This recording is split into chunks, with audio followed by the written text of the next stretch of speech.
Winter may still have a grip on much of the country, but with spring just around the corner, many people are starting to think about vacation. The travel magazine Afar says the new trend in getting away is going solo. And though it may seem intimidating at first, it's easier and more rewarding than you may think. Jennifer Flowers is deputy editor for Afar and joins us with more. Jennifer, good morning. Good morning. So to start with, just how popular are solo vacations? Well, the reason we chose it for a current cover issue is because it's wildly popular. So many people are doing it now. People just want to get away. I mean, there's so many demands on our time, and solo travel is one of the ways that you can really kind of escape.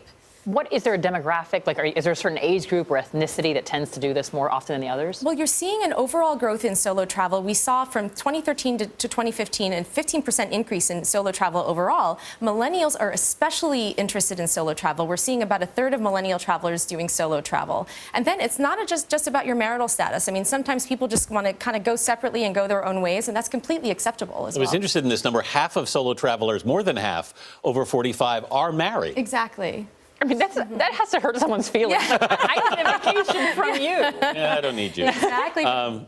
Very accepted these days. So what are the advantages of leaving your family behind? Well, first of all, you are the master of your own schedule. You can go where you want, whenever you want, and wake up when you want, go to sleep when you want, change your itinerary around. There's so many possibilities. The other thing is you're so much more approachable. I found when I'm traveling solo, which I do a lot for work and for pleasure, I've just struck up these conversations because people are more curious about you. They're more willing to see why you're in their destination and kind of give you access to their destination. I have to say, though, I did this once around the world almost, and it was a little lonely. There were parts of it. I mean, yes, you're right, people approach you, but do you find that people say that you get over that loneliness the more you do it, or is there a way to handle it? Yeah, I would say that there are different parts of the city. If you get to know your city, there are different neighborhoods that you can go to that are a little bit more social. You know, I'm trying to think of destinations, like for instance, in London, you might want to sit at the bar and chat with the bartender, or go to sort of a lounge and sort of just introduce yourself to somebody.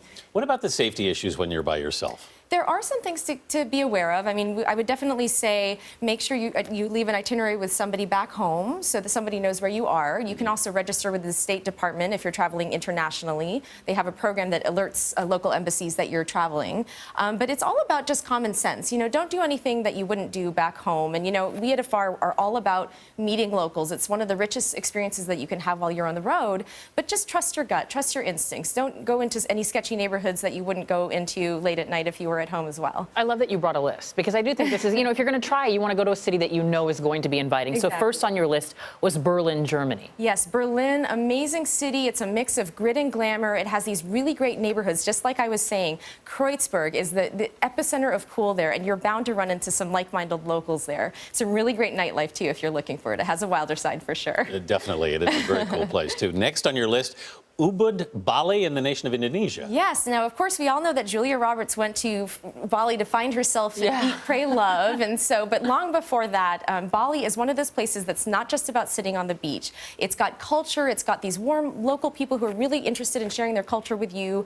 There's a really great local scene. It's easy to get around. It's one of the best destinations for solo travelers. And if you want to take a cooking class or a surfing class, that's another really great structured way to meet locals as well. Let's talk about Montreal. Montreal, close for us, too. Wonderful city in the summertime, especially for solo travelers, just because there's so much going on in this city. First of all, it's It's Europe right here in North America, which is fantastic. It's got the Francophone culture, the cobblestone streets, and then things like Jazz Fest, which come to life in July.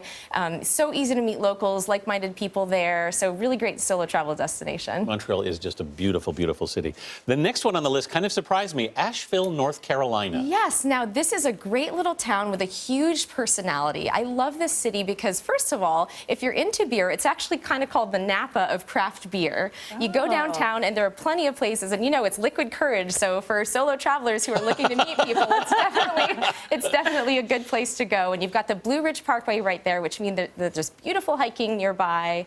Really great destination, very affordable, too. Let's talk about the last one on your list, Seattle, Washington. Yes, Seattle, amazing place, too. You've got a wonderful, smart local tech crowd that's coming in just because of the tech industry. Great neighborhoods like Ballard, which is a former Scandinavian, or it's a one-time sleepy Scandinavian neighborhood, and now it's one of the hippest neighborhoods in the city.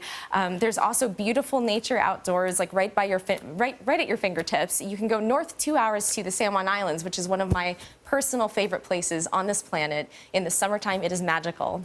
I got to tell you, there's probably millions of people right now, spouses that love and hate you for introducing the idea of solo travel. You know what I mean? Jennifer, thank you so much. Thank you. Great list.